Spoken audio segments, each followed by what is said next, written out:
I never get tired of it. I never get tired of watching the episode. Dave Filoni,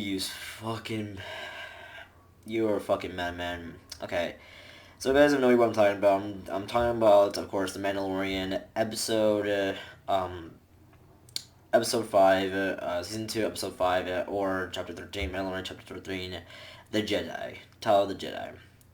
What an incredible episode. Like it. Not even 5 seconds in, we instantly, the second you see the white lightsabers, you instantly know it's Ahsoka, and like I started losing my shit. Like I started jumping up and down, all in excitement, and like started going crazy and shit. Like I couldn't help myself, and I started tearing up. I forgot what her actual name was. Like the actress who plays Ahsoka. Not the voice actress, but the actress in the Mandalorian. But she's Night Nurse, and in the Netflix series, and no, like Daredevil, Iron Fist, Luke Cage, and she wasn't in Jessica Jones, but but she was in Iron Fist, Luke Cage, and I also believe Daredevil as well. So, and she's based on a comic book character named Night Nurse, but sadly Netflix is completely gone, and I need to clean it. Jesus Christ, this thing is dusty as hell. But sorry, but she plays it so perfectly well. Like, the one thing I didn't like about the episode was probably the style that she was doing, because like she was holding her lightsabers like a normal person would. Like she, like, give me a second. Actually, I don't want to feel like it's sounded later. Never mind. Like, fuck, I feel like a lightsaber or something with me. Like, no. Okay, well, like, okay. So like she holds it like this. Pretend this is a lightsaber. She holds it like this, like pretend like where I'm like holding my hand. That looked weird. But the way she was like holding it was weird. Like that, this is not Ahsoka style whatsoever. It's always this way, the way she holds it, or like behind her, or she holds it like this, behind her back. Like she's a dual wielder, and she like holds two of them behind her back. But the entire time she was holding like this. Like occasionally she will flip it, and like she'll also do like her stance. So like that's one thing I didn't like. About what she was doing, but the way she plays her is phenomenal. She voices Ahsoka pretty good. The way that she like the way they did her makeup, and the prosthetics and all that stuff, like they were good, but like I would have to say if they should have made like the like her hair tails, something like that, a little bit longer, because that's what she looked like in in Star Wars Rebels, at the end of Star Wars Rebels. And but it still looked good. I'm wrong, it looked good, but it could have been done a lot more better. So I'm just gonna say that. Uh, but yeah, like I would say like everything about it was like her. The way she started like slicing people, and like for all of her fighting, they were really good. Especially when like she sliced that tree, used the force to cut off the sliced part, and then the way the tree fell down was so good. I like that a lot. That was really cool. And um and then we were able to and Ahsoka is looking for I forgot what this girl's name was, but she was like the leader of this like small town, and she says, "I'm looking for your master. Release the people and tell me where your master is." So like when I heard master, I was like, "What is she talking about?" Like there aren't that many Sith around. Like most of the Inquisitors yeah, are dead. No, Palpatine is quote unquote dead. Darth Maul is dead. I mean, not Darth Maul. Darth Vader is dead. So like, what did she mean by master? It was weird. But like, her spear, the way like she had a Beskar spear, which is pretty cool. And like the actor who plays the Mandalorian, he is really good with the spear. Like if you guys ever seen him on Game of Thrones, like his I forgot what style it was with the bow staff. But he had to train. that style bow staff like training in order to prepare for the Game of Thrones because the actor in Game of Thrones, he's called the Viper, and he had to fight against the Mountain, and the way she did like all those cool cool styles and tricks, like he that's actually him doing it. It's not like a style man or anything like that. He had to train himself. He had to train a lot to get that style perfectly, and I like that a lot.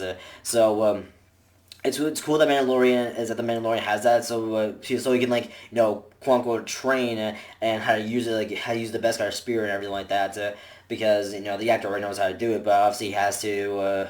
I'm pretty sure there's gonna be like an off-screen montage or something like that, saying like, "Oh my God, I'm already perfect with the spear. I can throw it, I can do cool tricks and all that stuff." That's really cool.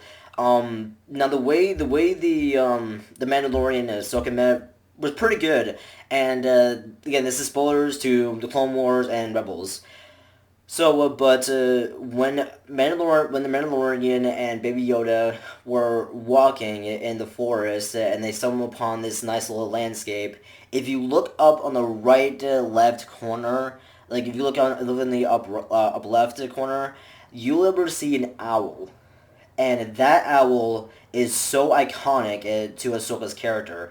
That owl has been through everything that Ahsoka's been through. And the owl is like a resemblance to it's sort of like Ahsoka's familiar. I'm gonna say that it's kind of like Ahsoka's familiar. It's always by Ahsoka's side, and it's kind of like the surveillance. It's kind of like surveillance for Ahsoka and everything like that. But not only is it an owl, it's also the daughter from the Morris trilogy, or from the Morris saga, or the Morris arc, and it's the daughter, because like some of the dark essence is inside Ahsoka, because the son stabbed the daughter. He didn't mean to. He meant to stab the father, but he stabbed the daughter by accident, because she got in his way trying to kill the father while she was dying. The daughter's essence, life force essence, had to save Ahsoka from death, because she was poisoned by the dark side. And ever since that happened, this owl, this owl, or quote unquote the daughter, has been following Ahsoka, keeping an eye on her, make sure she was safe and all that stuff. That is really cool. And then all of a sudden, the second you hear lightsabers ignite, and the Mandalorian and Ahsoka were fighting, they were so cool. And what's also really, really cool is that, and I did not know this, Beskar armor can resist lightsabers. I did not know this. For a Star Wars fan, I did not know that. And this is no wonder everybody in the entire world wants it, because it can reflect anything from a lightsaber. A sniper made of light, made of plasma that can cut through anything, can't cut Beskar armor. That is insane. I like that a lot. That was really, really cool. And the way he was deflecting and everything like that, and his styles and everything like that, especially what Ahsoka did with the flips and all that stuff, were really, really cool. And all of a sudden, he said, "Stop, Ahsoka Tano, Bo-Katan sent me. I hope it's about him." She looks at Baby Yoda, and they were talking, they were kind of mind reading each other in a way, Mandalorian. He was just he's just chilling, walking around, back and forth, while he's waiting while Ahsoka and Baby Yoda were talking. All of a sudden, bam, we got a name drop.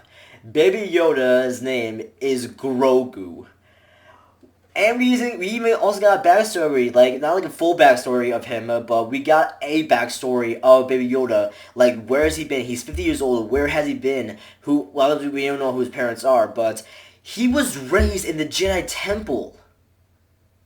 He was raised in the Jedi Temple during the siege of Order 66. And he was hidden away from Anakin, from all the clones, everything like that. And then someone took him, hid him away, and it was nothing but darkness and sadness that Baby Yoda had seen throughout the rest of his life, until the Mandalorian found him. So like, I want to know like who were his masters, who was Baby Yoda training under. I want to know that. Who took him? Like who took Baby Yoda and hid him away? That's another thing I want to know. And who is his parents?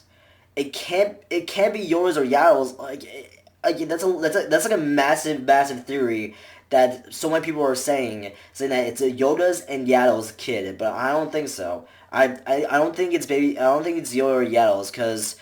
Like, if you guys don't know who Yaddle is, like, it's kind of hard to explain, but if you guys rewatch Star Wars Episode 1, if you guys have Disney Plus, go rewatch Star Wars Episode 1, you're able to see two Yodas. Obviously, the first one you see is Yoda himself, but the one that looks like exactly like him, but with more hair, is Yaddle, and Yaddle is a female.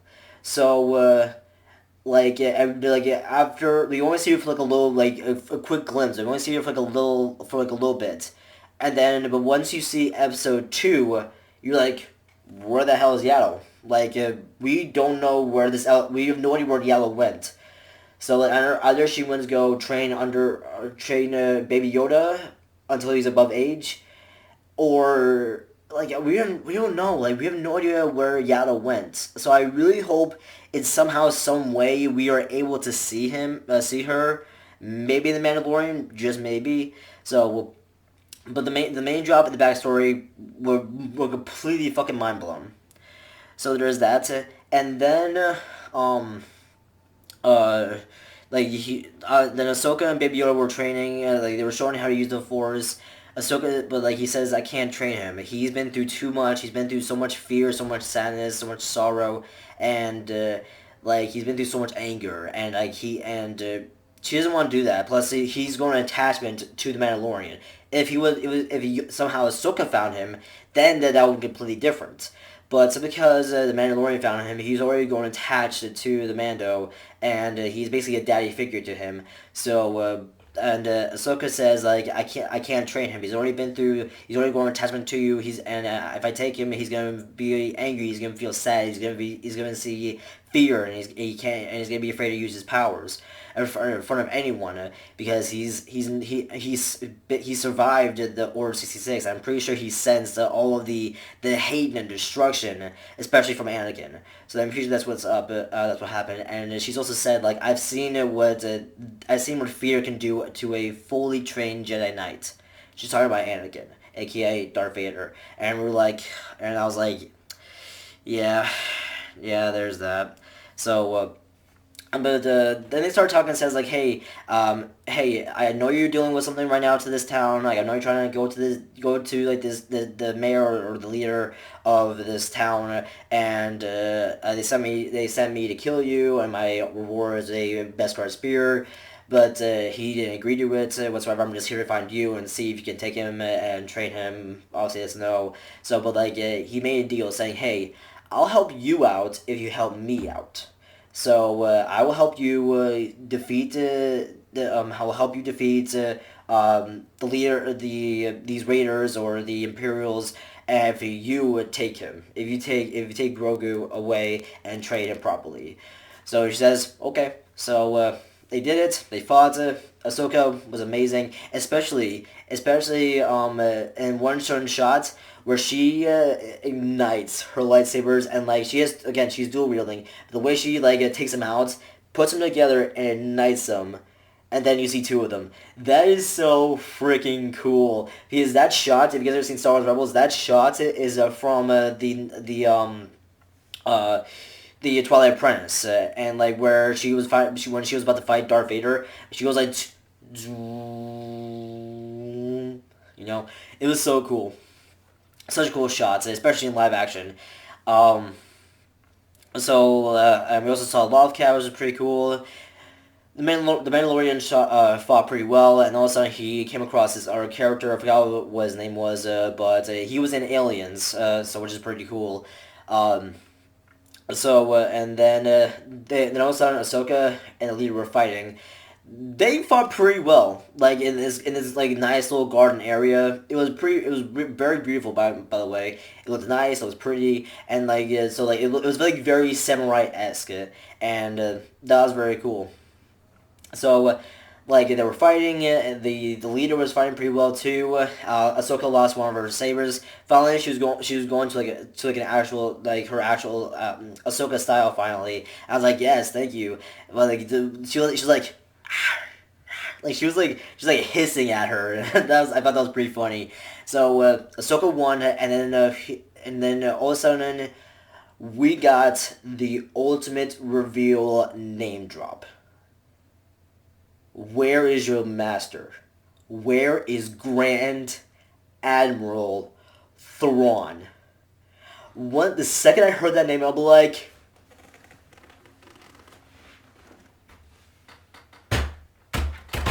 I started losing my fucking shit, guys. Like, how is he alive? Because last time we saw him in Star Wars Rebels, we saw Ezra with Thrawn. So that means, is Ezra still alive? Again, Ezra is a character from the Star Wars Rebels. But if Thrawn is somehow alive because he was taken by these octopus whales, like space whale octopus monster things, and that can like travel through light speed without travel through light speed. And like that's the last time I remember. So like and he was taken, and Ezra was holding up the glass, like because he was ready to protect himself because he knew that he was about to jump into light speed, so he had to protect himself from like all the pressure and the vacuum of space. Then he said, "Remember, the Force will be with you always."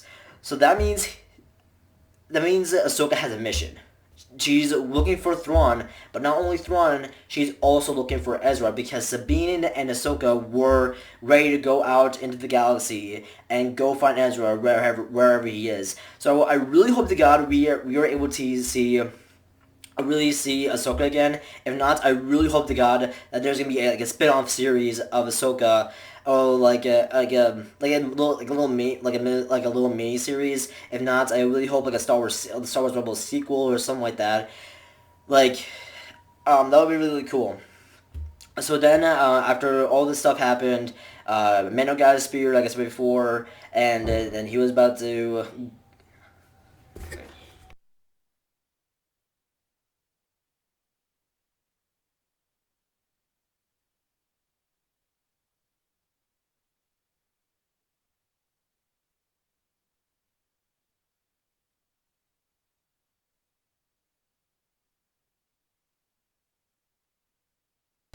Alright, so then, like, he was about to say goodbye to your baby Yoda, but he says, I can't take him.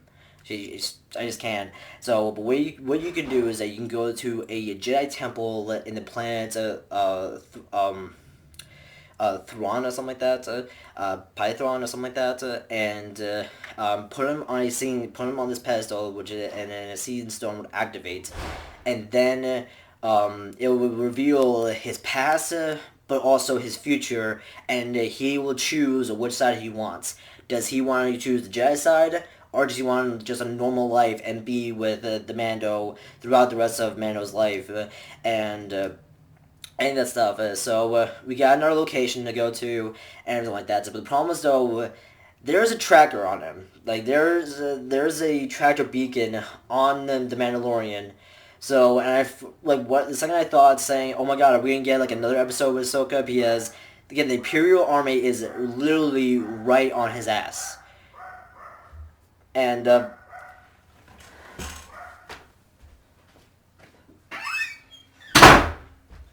sorry. Is right behind the Mandalorian. He's like right behind Mando's ass because of the Charger Beacon. So either next episode we're gonna get like a fight with Ahsoka and Amanda one more time before they could finally go their separate ways, or we are just gonna go straight to the Thornier or something like that, and then we're gonna fight on that planet. Who knows? Or maybe we're gonna get like a space battle or something. I don't know. So guys, in all seriousness, I would say this episode was pretty damn good. Throughout season 2, it was nothing but side missions. Like sure we got like information here and there, but like nothing but side missions, side quests, and all that stuff, which is totally fine. So, but it was still a really good job. And Dave Filoni, he is the master when it comes to storytelling. Like Ahsoka Tano, one of Dave Filoni's most iconic characters, his most iconic character in all of Clone Wars, in all of Rebels, and throughout his entire directing, Ahsoka was his favorite character.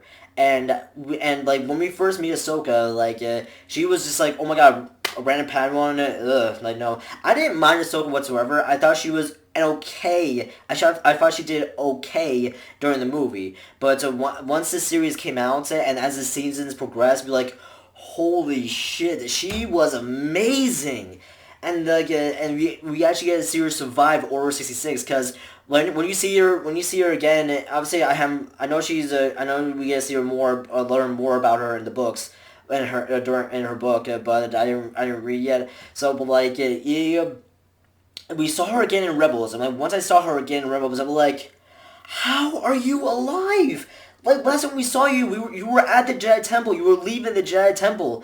And when the Star Wars Season 7 came out, we get to see her, what she's been up to during the Siege of Mandalore. Like she was just chilling out, hanging out, staying out of trouble, but trouble always finds her. So and then she went away. We stayed away from Ahsoka's story for a while. We went to go see Echo and the Bad Batch, and then we were going back to Ahsoka, and because Obi-Wan and Anakin got a message from Mandalore, and all of a sudden we see Ahsoka, and hello Master, it's been a while, can't talk right now, but you need to come to Mandalore, we have a message duty. So, but obviously we already knows what happened during Order 66, if you guys are Star Wars fans, or you guys see the movies, but yeah, we already know what happens. The reason I love Clone Wars so much is because not only Ahsoka, or not only we're gonna see what happens between episode two and episode 3, but we get to learn more about Ahsoka. We get to learn more about these characters, and especially the clone troopers. Like the clone troopers, they were just there for battle. But once the Clone Wars started, you get to feel more on these characters: Rex, Cody, and also Domino Squad. Domino Squad is probably the best thing ever in Star Wars Clone Wars.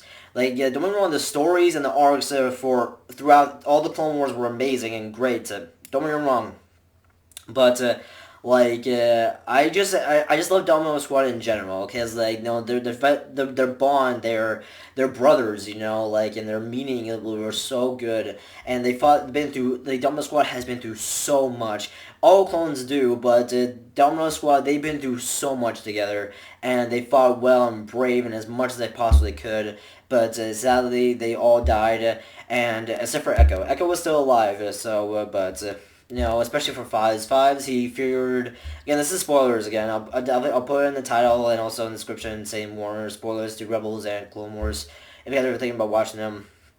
But, when Fives would learn the truth on what's going on, especially with the chips, all these tumors inside their head, he was trying his best to stop it. He was trying his best to tell everyone, but no one believed him. But everyone was still sad that Fives had to die, because that was his brother. They've been, like I said before, Fives and all his brothers were been through so much, especially with Fives and Rex. They've been through so much together, and and I don't know. So, but then once Order 66 started, and Palpatine says, "Execute Order 66." Rex says, "Yes, my lord." So, and he was fighting Ahsoka Tano, the person that he was with the most. He was with Anakin a lot, don't get me wrong, but Rex and Ahsoka have a very special bond together, and he was crying. Like, you see tears from Rex's eyes, saying that, no, I don't want to do this, but I have no choice. I can't control myself. He started crying, and then all of a sudden Ahsoka was getting tattered by all the clone troopers, and Ahsoka did as much as possibly could to defend Rex. She couldn't fight him because they were lackeys. They were, they've been through, like I said before, they've been through a lot together for so much and so long, and it was incredible. And the fact that he survived, once we saw him again, it blew my fucking mind. Like, saying, how is Rex still alive? Like, didn't he get possessed from Order 66? Because again, we don't know what happened after Rex after season 6. So because we had to wait for such a long time, even after Star Wars Rebels, we had to wait a long time before we heard anything new on Clone Wars. Like, is it ever gonna continue? Is it ever getting like one more season, or at least a few more episodes? And all of a sudden, bam! Dave Filoni came out of the blue saying, "Yes, I do, I do." It's been 10 years since the movie came out, and I have a really surprise for you guys. Here it is, the trailer. Fuck, dude. Oh man. Still, guys, this episode of the Mandalorian was so fucking good. Sorry for running out ramble, but anyway, guys, now it's time for the updates. I've been doing a lot of things here and there, and especially with Thanksgiving, all that stuff. Again, I have my video games taken away from me, so I can't really do anything. So, but I am back. I don't know when I'm gonna start editing videos again, because right now I still have to get the habit of things again. So, yeah, that's what I want to say. I hope you guys had a great Thanksgiving for my friends and my fans who live in the U.S. I'll see you guys on the next video. Peace.